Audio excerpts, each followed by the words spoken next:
दोस्तों, स्वागत है आपका हमारे चैनल आर.के. वर्मा में बुलाखीराम नाई और गंगाराम पटेल। दोस्तों, काशी यात्रा में गंगाराम पटेल और बुलाखीराम नाई ने दिन भर की यात्रा समाप्त कर एक नए नगर में प्रवेश किया। वहां उन्होंने ठहरने के लिए एक उचित स्थान की खोज की और वहीं रैन बसेरा करने का निश्चय कर लिया।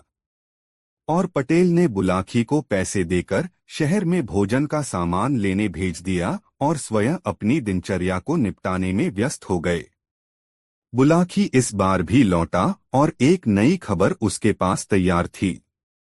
पटेल जी ने पूछा, क्या बात है भाई बुलाखी, तू आज फिर किसी चिंता में पड़ गया ऐसा लगता है। उसने सोचा इस खबर को पटेल को अभी सुनाऊंगा तो पटेल जी यह कहकर टाल देंगे कि रात्रि होने दे, भोजन करने के पश्चात बिस्तर पर लेटते समय तुझे तेरी बात का उत्तर दे दूंगा। इसलिए उसने वह बात उस समय पटेल को नहीं बताई। वह बात को पेट में डाले रहा। जब वे दोनों भोजन करके निवृत्त हो गए तब बुलाखी ने बात छेड़ी, पटेल जी, आज भी इस शहर में मैं एक नई घटना देख आया हूँ। ठीक है, उस घटना का वर्णन कर, फिर उसे सुनकर मैं तेरी बात का उत्तर दूंगा, पटेल ने कहा। पटेल जी, एक युवक हर बार वह गिलास लेता और गटागट पीने का अभिनय करता। ऐसा लग रहा था नशे में झूमते हुए उसने कहा, इसे कहते हैं असली नशा। लाओ एक गिलास और भर दो। सामने बाला नवाब लग रहा था और एक आदमी और था जिससे मनमौजी बोल रहा था। नवाब ने मनमौजी का गिलास फिर से भरने का अभिनय किया। मनमौजी ने गिलास उठाया और गटागट पी गया। अब वह लड़खड़ाने लगा, जैसे बहुत ज्यादा नशा में हो। फिर एकाएक ही ऐसा हुआ कि वह चीते की भांति नवाब पर पट पड़ा और इससे पहले कि नवाब कुछ समझ पाता कि उसने उसकी दादी पकड़ ली और कल तूने मुझे घूंसा क्यों मारा था, आज मैं तुझे जिंदा नहीं छोड़ूंगा। अचानक हुए इस हमले से नवाब सन्न रह गया। वह स्वयं को छुड़ाने की कोशिश करते लगा, पर मनमौजी ने उसे कसकर दबोच रखा था। नवाब ने मनमौजी से बहुत मिन्नत की, पर उसने सुनी और नवाब के पेट पर घूंसे बरसाने लगा। नवाब की दादी तो थी ही उसक हाथ में जिसे वह बेरहमी से खींच रहा था। पीड़ा के मारे नवाब चीखने लगा और गिड़गिड़ाने लगा। मनमौजी के सामने उसने कहा, मनमौजी, मुझे छोड़ दो, मेरे बाप की तौबा, अब तुम्हें कभी पीने के लिए नहीं कहा। मैं कभी तुमसे मजाक भी नहीं करूंगा मेरे बाप, इस बार मुझे छोड़ दे। और वह दोनों गायब हो गए। पटेल जी उनकी ऐसी घुसपैठ देखकर मैं वहां से भागा यहाँ आ गया। पटेल जी, वो दोनों युवक कौन थे और क्यों लड़ रहे थे? बद में उस नवाब का क्या हुआ? बुलाखी बहुत समय पहले बगदाद शहर में एक अमीर रहता था। उसका नाम रहीम खान था। वह स्वयं को नवाब कहता था और नवाब की तरह हो बहुत ठाट बाट से रहता था। एक बार अपनी संपत्ति की देखरेख कहता रहीम खान को एक दीवान की जरूरत पड़ी। इस पद के लिए अनेक उम्मीदवार आए, पर रहीम खान को कोई भी पसंद नहीं आया। एक दिन शाम के समय एक आदमी रहीम खान से मिलने आया। वह एकदम निश्चिंत और मस्तमौला किस्म का व्यक्ति था। वह कोई काम धंधा भी नहीं करता था। दिन भर इधर उधर घूमता रहता था। कुछ मिल जाता तो खा लेता, न मिलता तो भूखे पेट ही सो जाता। आज भी वह भूखा था। पिछले 2 दिनों से उसके पेट में अन्न का एक दाना भी नहीं गया था। वह रहीम खान के पास पहुंचा तो रहीम खान ने उससे पूछा, क्या नाम है तुम्हारा? यहाँ क्यों आए हो? मेरा नाम मनमौजी है, उसने जवाब दिया। मैं आपको कुदरत की एक अनोखी देन के बारे में कुछ बताने आया हूँ। अगर आप इजाजत दें तो बताऊं। तुम कहना क्या चाहते हो? नवाब ने पूछा।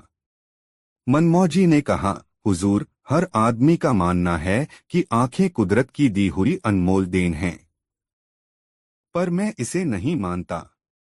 आंखें सिर्फ देखने के काम आती हैं। हम आंखों से केवल वही चीजें देख सकते हैं जो हमारे समीप होती हैं अथवा उजाले में होती हैं। फिर तुम कुदरत की अनमोल देन किसे मानते हो? नवाब ने पूछा। भूख को। कुदरत की अनमोल देन सिर्फ भूख है नवाब साहब। वह कैसे?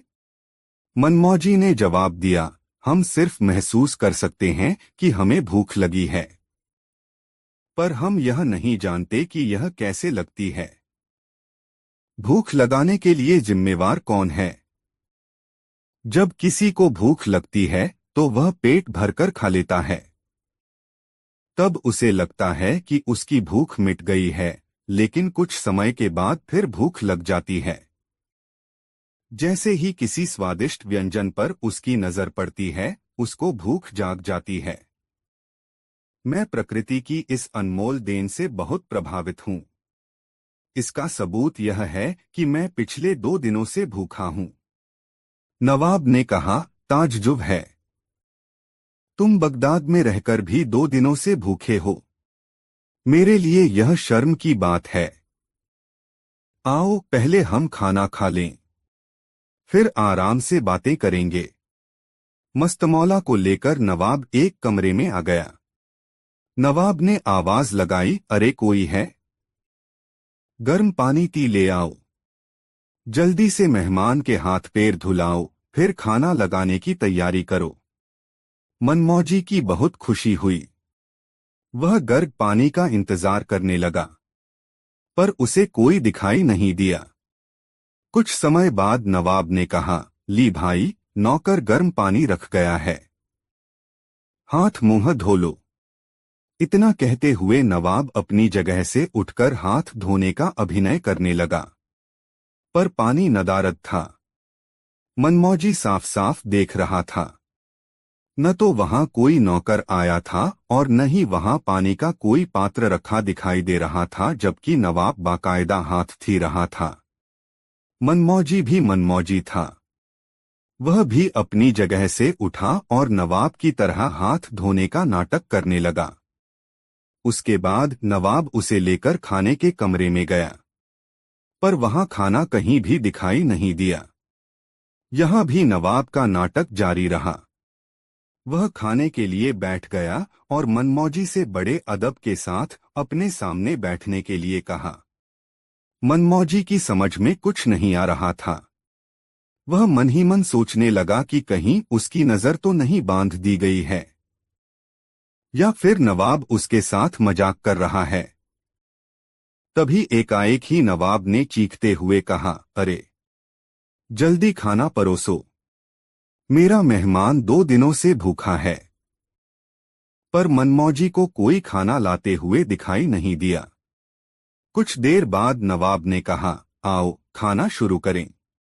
मुझे उम्मीद है खीर तुम्हें बहुत पसंद आएगी, चखो तो सही।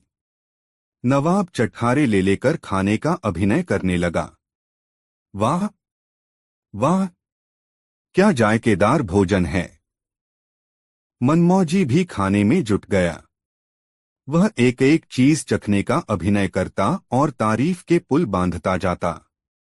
दोनों ने खाने की खूब प्रशंसा की, जैसे वे सचमुच खाना खा रहे हों। जबकि हकीकत यह थी कि मनमौजी अभी तक हैरान और परेशान था। वह समझ नहीं पा रहा था कि यह सब हो क्या रहा है। या तो नवाब पागल है या फिर मेरी ही नजर में कोई दोष पैदा हो गया है। मनमौजी को खाने का अभिनय करते करते सचमुच खाने का मन होने लगा।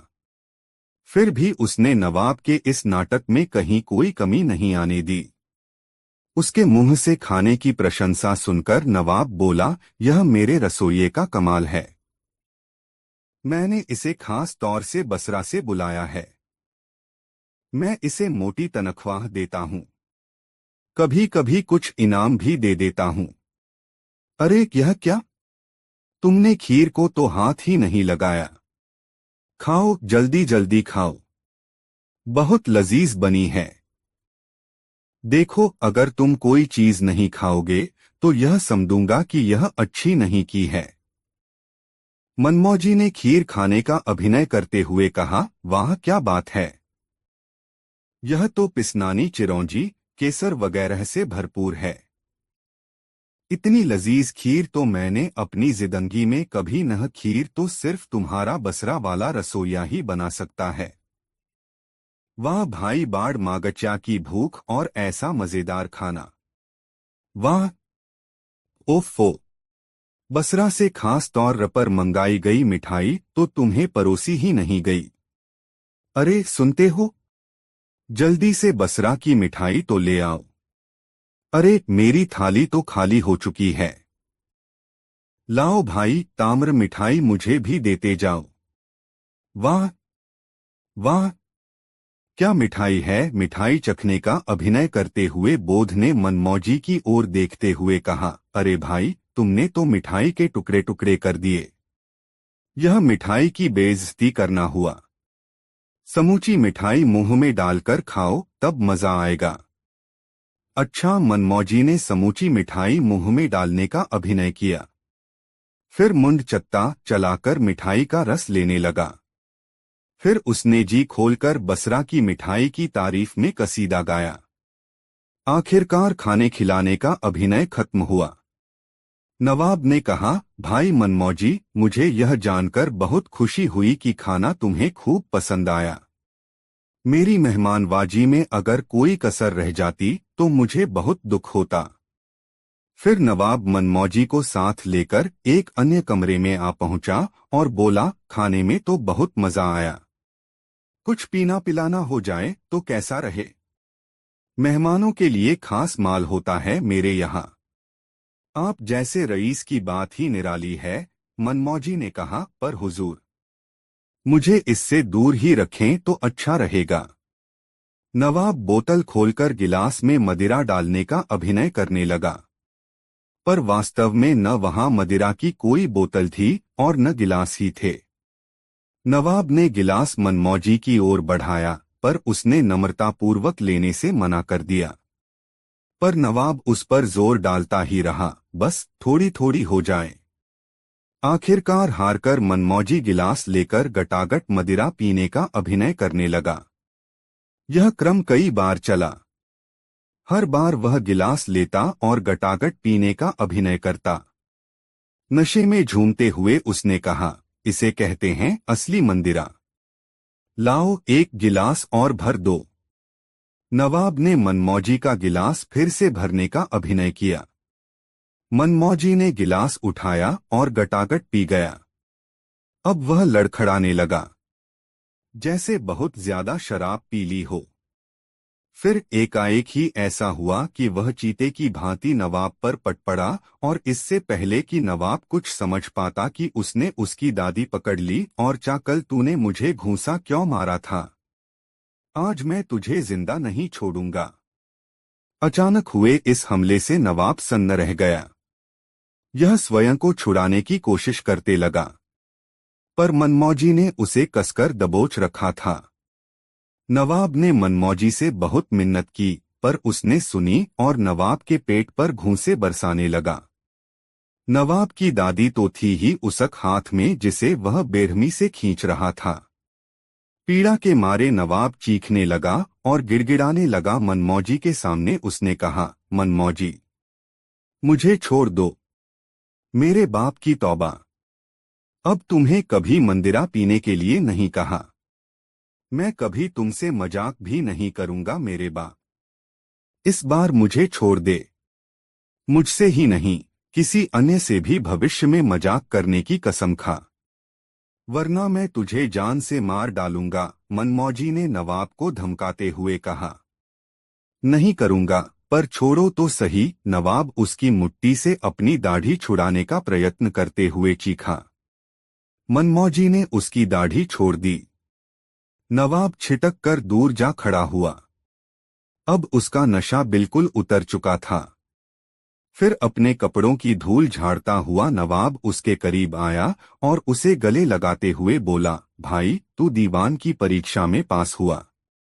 इस नौकरी के लिए मेरे पास अनेक लोग आए थे।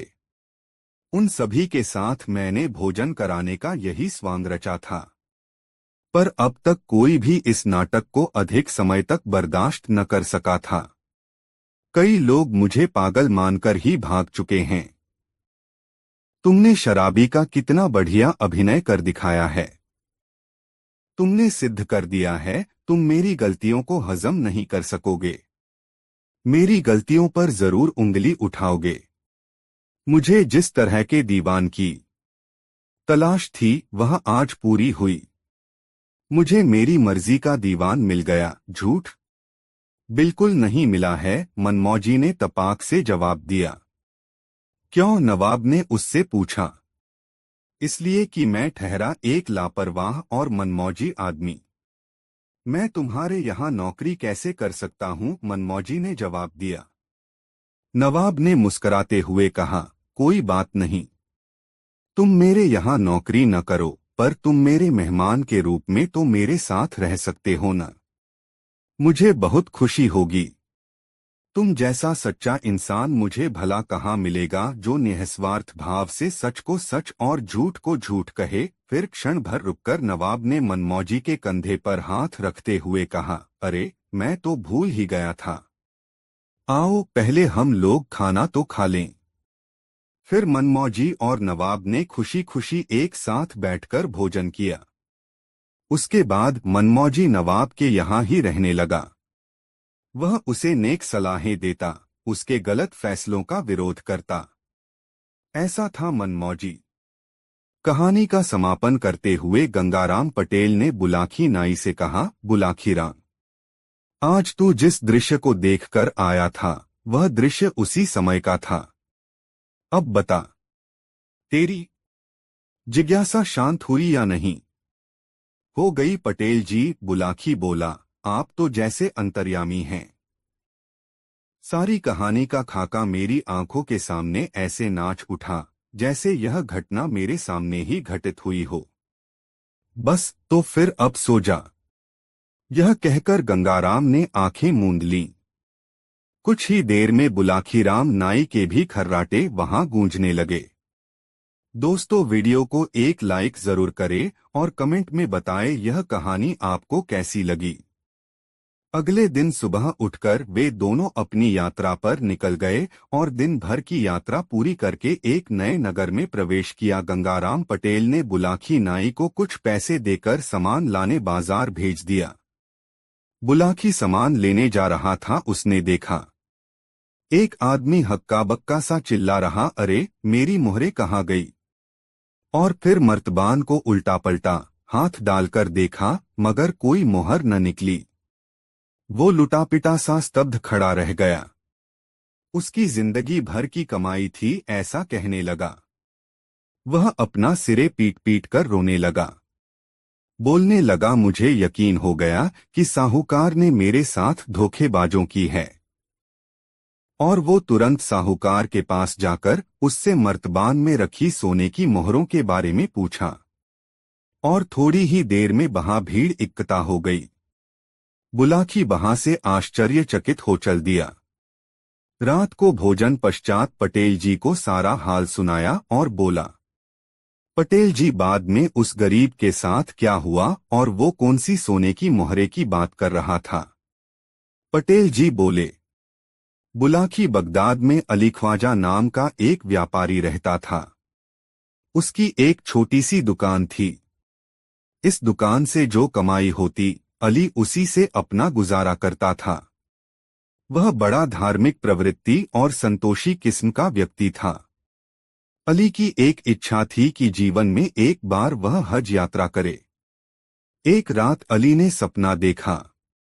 सपने में एक फकीर ने उससे कहा, अली, तू बहुत धन कमा चुका, अब मक्का शरीफ जाकर हज कर आ। अली ने इसे अल्लाह का हुक्म समझा और दूसरे दिन ही हज यात्रा पर जाने का निर्णय कर अपनी दुकान का सारा माल बेच दिया। यात्रा आदि का खर्च निकाल लेने के बाद अली के पास सोने की 1000 मोहरें बचीं।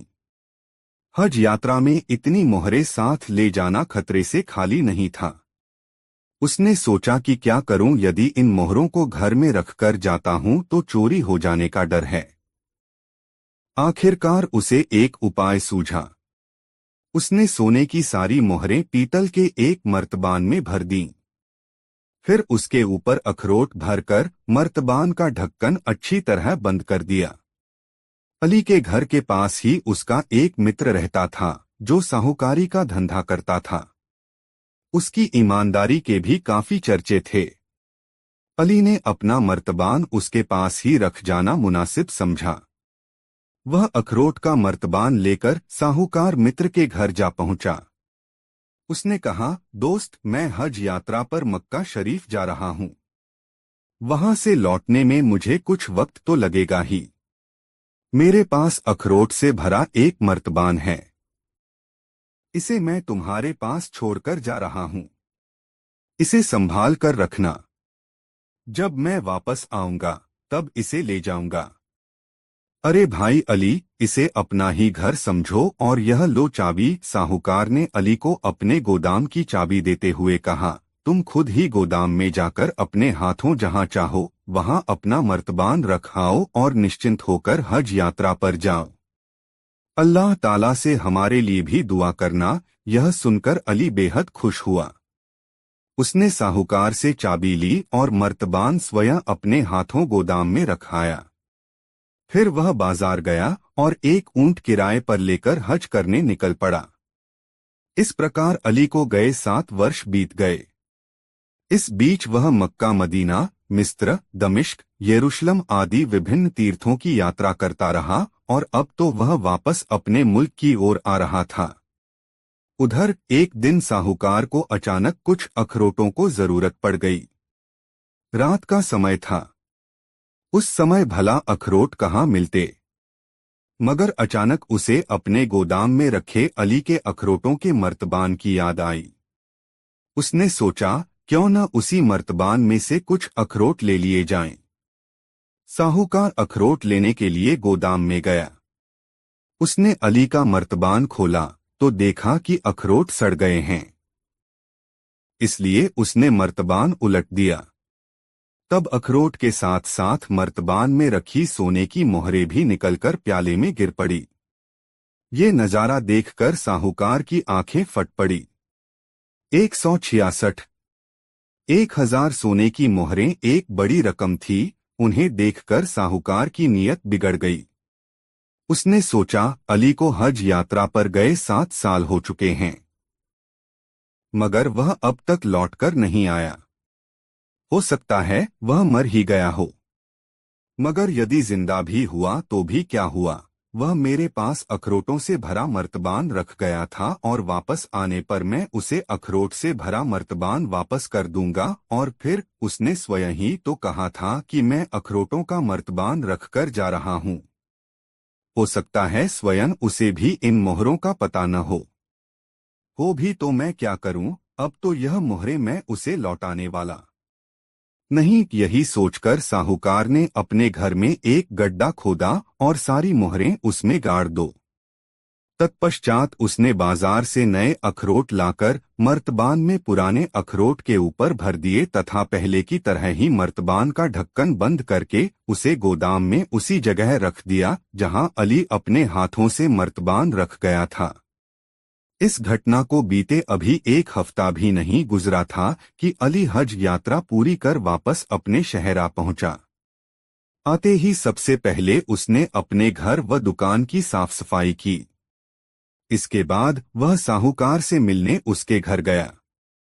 उसे देखते ही साहूकार का माथा ठनक गया। उसके वापस आने की उसे जरा भी खुशी नहीं हुई थी, मगर ऊपरी तौर पर उसने बड़ी गर्मजोशी से उसका स्वागत किया और हालचाल पूछा। अली ने उसे यात्रा के सुखद क्षणों के अपने अनुभव सुनाए। तत्पश्चात मौका पाकर उसने साहूकार से कहा, भाई, अब मैं तो अपना वह मर्तबान। हाँ हाँ, क्यों नहीं। यह लो चाबी। अपना मर्तबान तुम जहां रख गए थे आज भी वहीं रखा है। मैंने तो उसे छुआ तक नहीं है। अपनी अमानत ले जाओ भाई। कहते हुए उसने जेब से चाबी निकालकर अली की ओर बढ़ा दी। अली अपने मित्र की यह भलमनसाहत देखकर बहुत खुश हुआ। अली साहूकार के गोदाम से अपना मर्तबान लेकर घर लौट आया। घर आकर उसने जल्दी जल्दी मर्तबान का ढक्कन खोला और सारे अखरोट एक बर्तन में उंडेल दिए। थोड़े अखरोट आने के बाद उसका ख्याल था कि अब मोहरें गिरेंगी, मगर उस समय तो उसका दिल धक से रह गया जब मर्तबान का अंतिम अखरोट भी बर्तन में गिर गया और कोई मोहर न निकली। अली हक्का बक्का रह गया, अरे मेरी मोहरें कहाँ गई? फिर मर्तबान को उल्टा पलटा हाथ डालकर देखा, मगर कोई मोहर न निकली। अली लुटापिटा सा स्तब्ध खड़ा रह गया। उसकी जिंदगी भर की कमाई जाती रही। वह अपना सिरे पीट पीट कर रोने लगा। उसे यकीन हो गया कि साहूकार ने उसके साथ धोखेबाजों की है। इसलिए अली ने तुरंत साहूकार के पास जाकर उससे मर्तबान में रखी सोने की मोहरों के बारे में पूछा। अली को अपने घर आया देखते ही साहूकार सारा माजरा भांप गया। लेकिन उसे मालूम था कि ऐसा ही होगा। आथ वह पहले से ही तैयार बैठा था और उसने पूरी भूमिका बना ली थी कि अब अली के साथ कैसा बर्ताव करना है। आथ उसके मुंह से सोने की मोहरों की बात सुनकर साहूकार उस पर बरस पड़ा। उसने क्रोध से भरकर कहा, तुम्हें शर्म आनी चाहिए कि मैंने 7 साल तक तुम्हारा मर्तबान संभाल कर रखा और तुम मुझ पर बेईमानी का आरोप लगा रहे हो। तुम मेरे पास अखरोट का मर्तबान रख कर गए थे, अब कह रहे हो कि उसमें सोने की मोहरें थीं। एकाएक अखरोट सोने की मोहरें कैसे बन गए? मैंने तो तुम्हारे साथ एहसान किया, पर तुम मुझे चोर ठहरा रहे हो। हज करके यही सीखा है तुमने? तीर्थयात्रा कराए, मगर मन पाक न हुआ। मन में अभी भी बेईमानी भरी हुई है। तुम इसी समय मेरे घर से निकल जाओ। मैं तुम्हारी सूरत भी नहीं देखना चाहता। अली समझ गया कि उसका दोस्त बेईमानी पर उतर आया है। उसने सोचा कि इससे तू मैं करने से कोई लाभ नहीं होगा, बल्कि अपनी ही हंसी उड़ेगी। आथ न्याय पाने के लिए उसने बादशाह के दरबार में फरियाद की। बादशाह ने अली की बातें ध्यानपूर्वक सुनी। फिर उसने साहूकार और अखरोट के एक व्यापारी को दरबार में बुलवाया। अली से अखरोट वाला मर्तबान भी उसने वहीं मंगवा लिया। साहूकार, अखरोट का व्यापारी और अली तीनों बादशाह के दरबार में हाजिर हुए। बादशाह ने अली से पूछा, साहूकार के यहाँ रखे मर्तबान में तुमने क्या रखा था? अली ने कहा, जहां पनाह, मेरे मर्तबान के निचले हिस्से में 1000 सोने की मोहरें थीं और उसके ऊपर वाले भाग में अखरोट थे। अली की बातें सुनने के बाद बादशाह ने साहूकार से पूछा, बोलो इस बारे में तुम्हें क्या कहना है? जहां पनाह, साहूकार ने कहा, अली ने खुद अपने हाथों से मेरे गोदाम में अपना मर्तबान रखा था और वापस लौटने पर वह खुद ही इसे ले गया था। मैंने तो अली के मर्तबान को कभी छुआ तक नहीं। उसमें सोने की मोहरें थीं या नहीं, इस बारे में मुझे कुछ भी नहीं मालूम। इसने भी जाते समय यही कहा था कि इसमें अखरोट भरे हैं और लौटने पर यह अपना मर्तबान ले लेगा। इसके बाद बादशाह ने अखरोट के व्यापारी से पूछा, व्यापारी, देखकर बताओ कि मर्तबान में भरे हुए सारे अखरोट क्या एक जैसे ही हैं? व्यापारी ने अखरोटों की जांच की तो उसने देखा कि मर्तबान में 2 किस्म के अखरोट हैं। उसने उनको 2 हिस्सों में अलग अलग कर दिया। उनमें एक हिस्सा सड़े अखरोटों का था और दूसरा हिस्सा साफ सुथरे अखरोटों का। व्यापारी ने एक हिस्से की ओर इशारा करते हुए कहा, जहां पनाह, ये अखरोट कम से कम 6-7 साल पुराने हैं और सड़ चुके हैं, और ये नई फसल के हैं। बादशाह ने साहूकार से पूछा, अली को तुम्हारे यहाँ अखरोट का मर्तबान रखे कितने साल हो गए? साहूकार ने कहा, 7 साल जहां पनाह। तुम्हारा कहना है कि तुमने इस मर्तबान को खोला नहीं है। अगर तुमने इसे नहीं खोला तो किसने खोला है? बिना खोले इसमें नए अखरोट कहां से आ गए? तुम्हारे पास कोई सिर्फ अखरोट से भरा मर्तबान क्यों रखेगा भला? तुम झूठे और बेईमान हो। साहूकार की बोलती बंद हो गई। उसने अपना अपराध कबूल कर लिया। बादशाह ने अली को साहूकार से 1000 सोने की मोहरें वापस दिलवा दीं। तत्पश्चात बादशाह ने साहूकार की सारी संपत्ति जब्त करके उसे देश निकाला दे दिया। कहानी का समापन करते हुए गंगाराम पटेल ने बुलाकी नाई से कहा, बुलाकी राम, आज तू जिस दृश्य को देखकर आया था वह दृश्य उसी समय का था। अब बता, तेरी जिज्ञासा शांत हुई या नहीं? हो गई पटेल जी, बुलाकी बोला, आप तो जैसे अंतर्यामी हैं। सारी कहानी का खाका मेरी आंखों के सामने ऐसे नाच उठा जैसे यह घटना मेरे सामने ही घटित हुई हो। बस तो फिर अब सो जा। यह कहकर गंगाराम ने आंखें मूंद लीं। कुछ ही देर में बुलाखीराम नाई के भी खर्राटे वहां गूंजने लगे। दोस्तों, कहानी कैसी लगी कमेंट में जरूर बताएं और वीडियो को एक लाइक जरूर करें। दस्तों, यात्रा में गंगाराम पटेल और बुलाखीराम नाई ने दिन भर की यात्रा समाप्त कर एक नए नगर में प्रवेश किया। हमेशा की तरह बुलाखी बाजार सामान लेने गया और इस बार फिर एक अनोखा दृश्य देख आया। लौट कर आया तो सोचा अभी पूछा तो पटेल जी रात की कहकर टाल देंगे। बुलाखी उस समय चुप रहा। रात को जब दोनों भोजन से निवृत्त हो गए तब बुलाखी बोला, पटेल जी, आज मैंने बाजार में एक नया रहस्यमय दृश्य देखा। पटेल जी, एक फकीर ने बोल रहा था, अगर इतना सारा धन पाने पर भी तुम्हारा मन न भरा हो तो तुम यह डिबिया भी ले जा सकते हो। इसमें एक जादुई अंजन है। इसे बाईं आंख में लगाने से जमीन के अंदर छिपी सारी दौलत दिखाई देती है, मगर इसे दाहिनी आंख में लगाने पर दोनों आंखों की रोशनी चली जाती है और लगाने वाला अंधा हो जाता है। तो उस युवक सोचा कि शायद वह मुझे डराने के लिए अंधे होने की बात कह रहा है। उसे देखकर लग रहा था वो हर हाल में उस अंजन को आजमा कर देखना चाहता था। उसने फकीर से कहा, बाबा, क्या आप मुझे इस जादुई अंजन का चमत्कार देखने का मौका नहीं देंगे? क्यों नहीं, कहते हुए फकीर ने डिबिया से अंजन निकालकर उसकी बाईं आंख में लगा दिया। बूढ़े फकीर ने ठीक ही कहा था। पलक झपकते ही उसे ऐसा लगा चमत्कार हुआ और उसे पहाड़ों के अंदर छिपे खजाने दिखाई देने लगे। उसकी खुशी का ठिकाना न रहा। इसके बाद उस फकीर से उसने अपनी दाईं आंख में भी अंजन लगाने के लिए कहा। फकीर ने फिर उसे चेतावनी दी, देखो, अगर तुम्हारी दाईं आंख में मैंने यह अंजन लगा दिया तो तुम बिल्कुल अंधे हो जाओगे। अब बेकार की जिद मत करना। लेकिन उसने फकीर की बातों पर ध्यान नहीं दिया। उसे लगा कि इस बात में ही वह भेद है जो फकीर मुझसे छिपा रहा है। यह तो बिल्कुल बेवकूफाना बात है कि कोई किसी एक आंख में अंजन लगाए और उसकी दूसरी आंख की रोशनी भी चली जाए। मैंने फकीर से कहा, बाबा, आप झूठ बोल रहे हैं। इस डिब्बी के रहस्य को छिपा रहे हैं मुझसे। फिर फकीर ने कहा, अरे भाई, मैं कभी झूठ नहीं बोलता। मैं तो फकीर हूं। झूठ बोलने से मुझे क्या मिलेगा? अगर मैं जरा भी स्वार्थी होता तो क्या मैं अपने हिस्से के 40 ऊंट तुम्हें देता?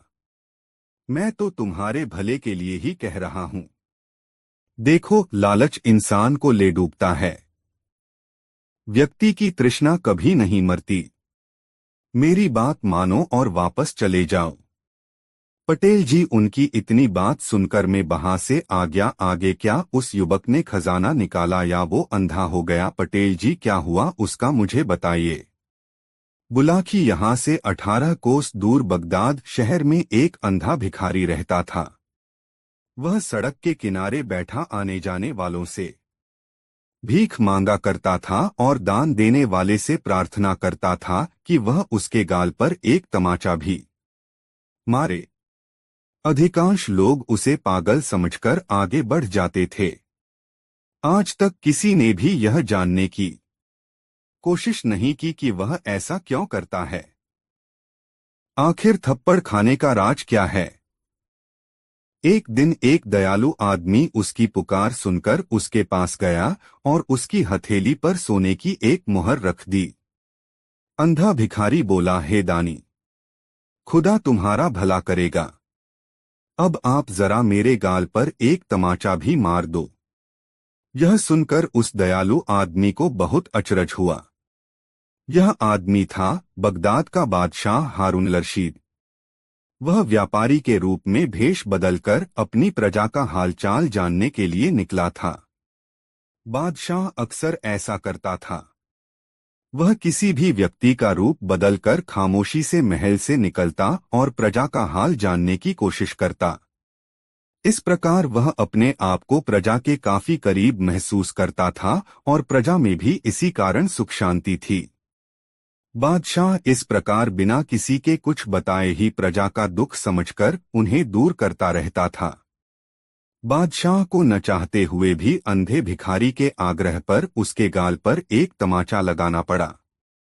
उस दिन तो बादशाह ने वैसे ही किया जैसा भिखारी चाहता था, मगर दूसरे दिन उसने अंधे भिखारी को अपने दरबार में बुलवाया और बताया, बाबा, मैं ही वह व्यापारी हूँ जिसने कल आपको सोने की एक मुहर दी थी और आपके गाल पर तमाचा मारा था।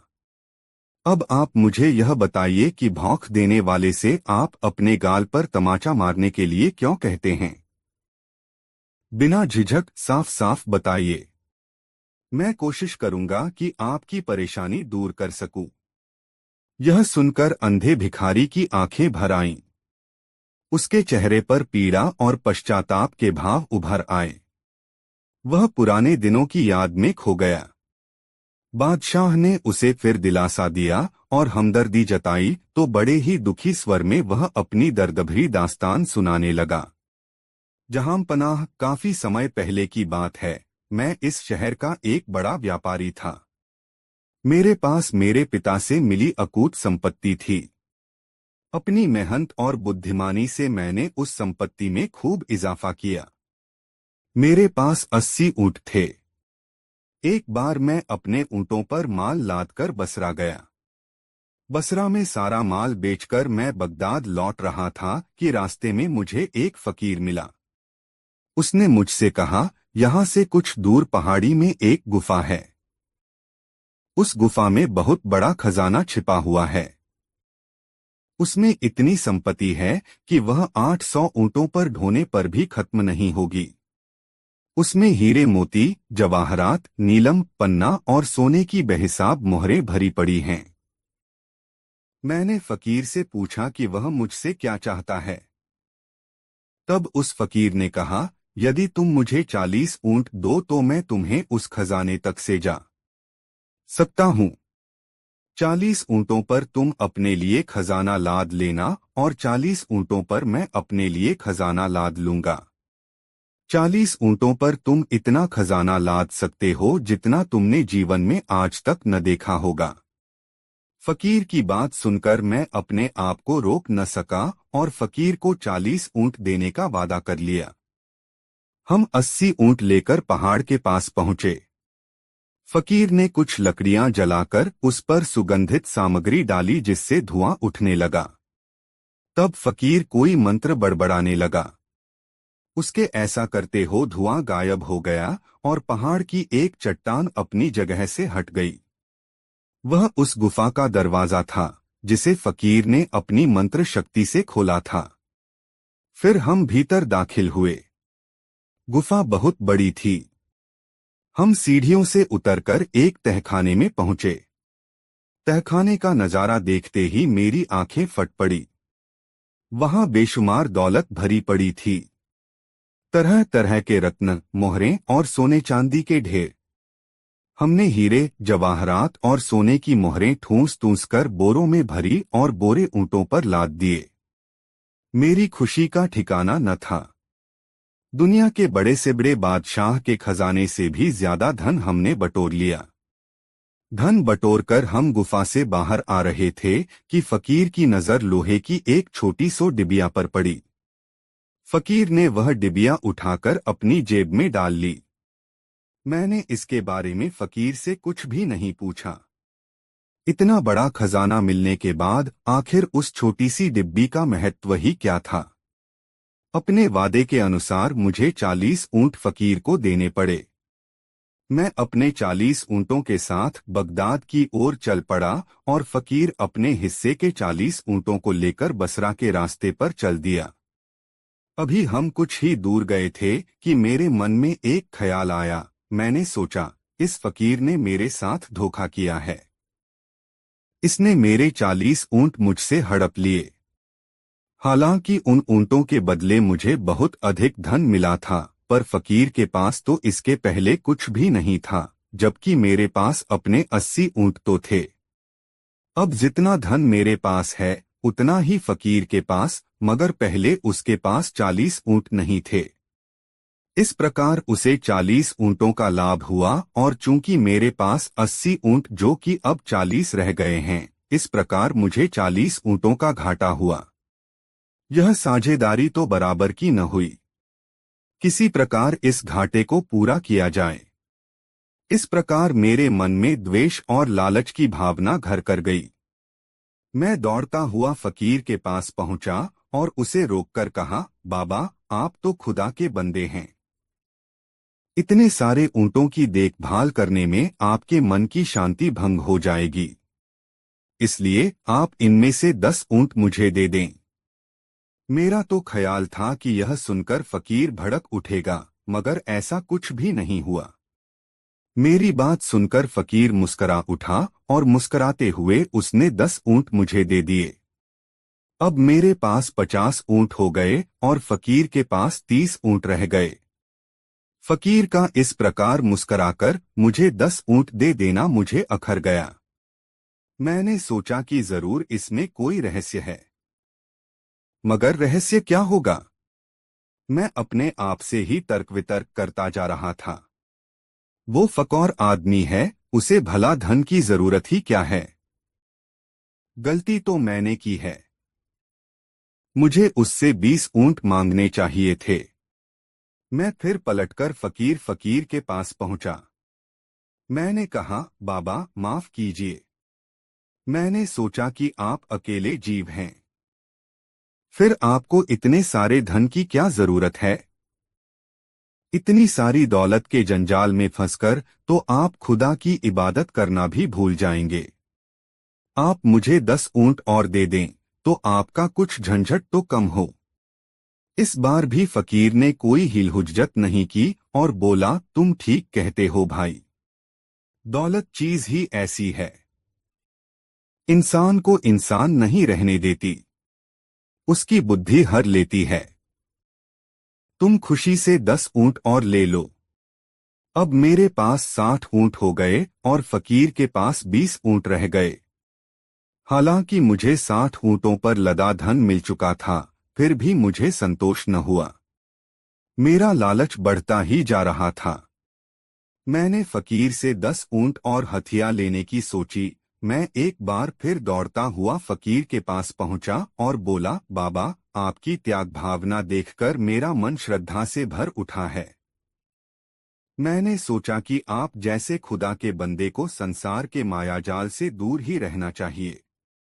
आप यदि मुझे 10 ऊंट और दे दें तो आपकी इतनी माया और कम हो जाएगी। मेरा क्या है, मैं तो संसारी आदमी हूं और मोहमाया में लिप्त हूं। आप क्यों इसका मोह पालते हैं? ठीक है, तुम 10 ऊंट और ले लो। फकीर ने हंसते हंसते अपने 10 ऊंट मुझे और दे दिए। अब मेरे पास कुल 70 ऊंट हो गए थे और फकीर के पास केवल 10 ऊंट ही बचे थे। इतने पर भी मेरा लालच न मरा और उसने एक बार मुझे फिर उकसाया, फकीर के पास 10 ऊंट रहें या न रहें, क्या फर्क पड़ता है? इसी तरह की चिकनी चुपड़ी बातें करके मुझे बाकी 10 ऊंट भी हथिया लेने चाहिए। चाहे कुछ भी हो, जब तक मैं वह 10 ऊंट और न हथिया लूंगा, मुझे चैन नहीं मिलेगा। यह सोचता हुआ मैं फिर फकीर के पास पहुंचा। मैं उससे कुछ कहता, इससे पहले ही वह मुस्कुराते हुए बोला, भाई, बाकी के 10 ऊंटों को भी तुम ले जाओ। मैं इस जंजाल से एकदम मुक्त हो जाना चाहता हूं।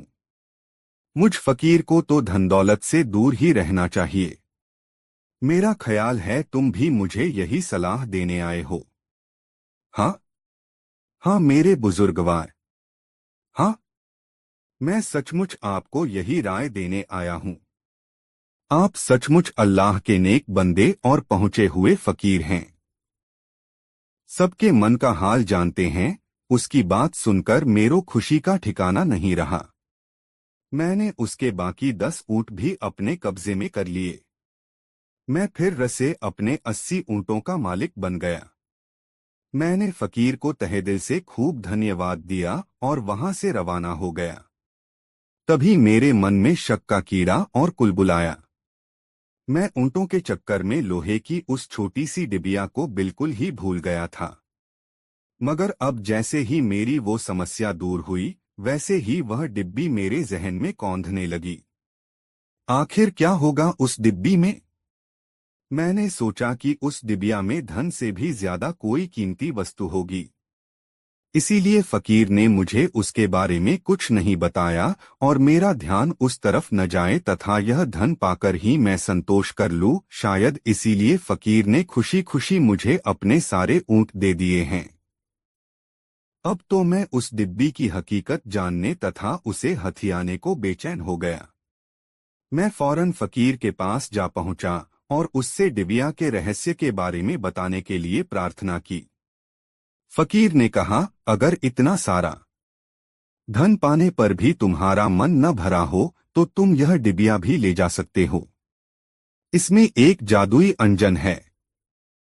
इसे बाईं आंख में लगाने से जमीन के अंदर छिपी सारी दौलत दिखाई देती है, मगर इसे दाहिनी आंख में लगाने पर दोनों आंखों की रोशनी चली जाती है और लगाने वाला अंधा हो जाता है।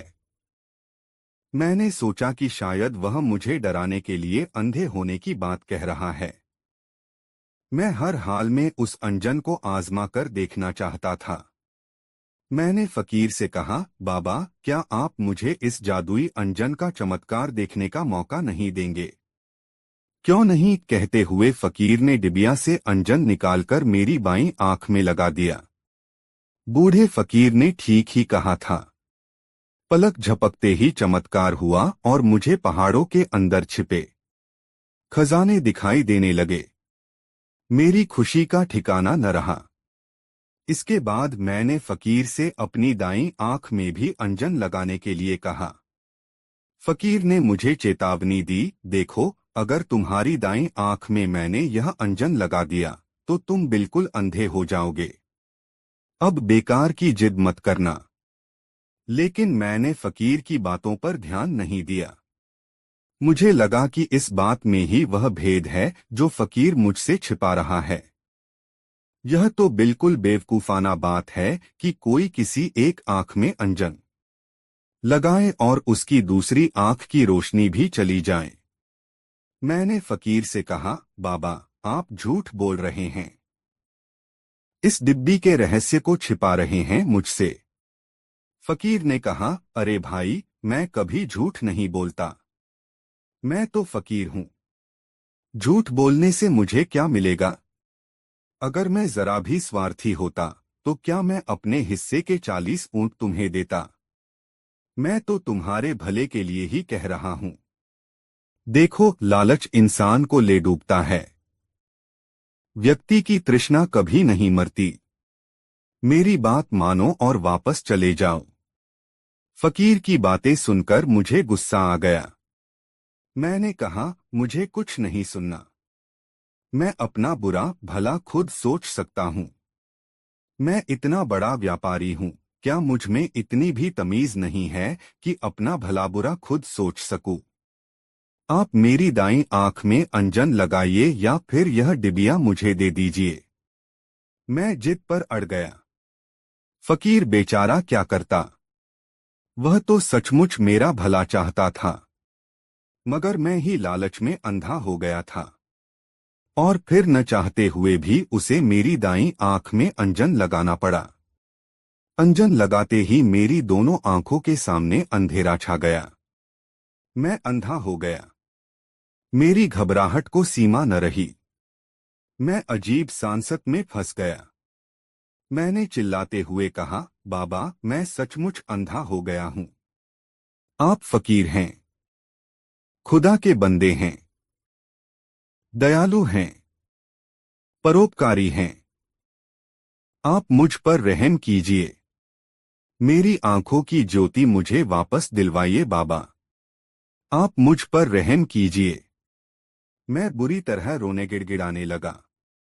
अंधे बनकर जीने की कल्पना ने मेरे रोंगटे खड़े कर दिए। यह तुम्हें अपने बेहिसाब लालच का फल मिला है मूर्ख इंसान। अपने लोभ के कारण हो तुम अंधे हुए हो।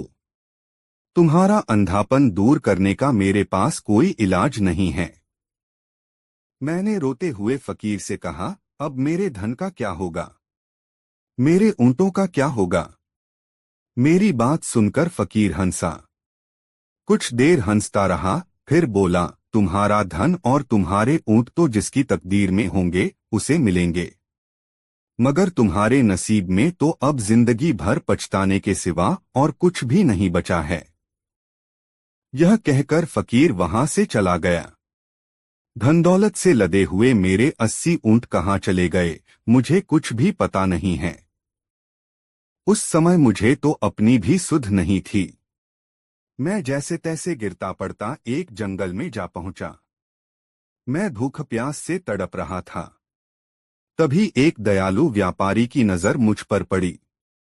वह अपने ऊंट पर बिठाकर मुझे अपने साथ बगदाद ले आया। तब से मैं यहाँ भीख मांगकर अपना गुजारा कर रहा हूँ। लालच करके मैंने जो गुनाह किया था उसी का प्रायश्चित करने के लिए मैं अपने गाल पर तमाचा लगवाता हूँ जहांपना। इस प्रकार मैं प्रायश्चित कर रहा हूँ। इसी कारण लोग मुझे तमाचा खाने वाला अंधा भिखारी कहते हैं।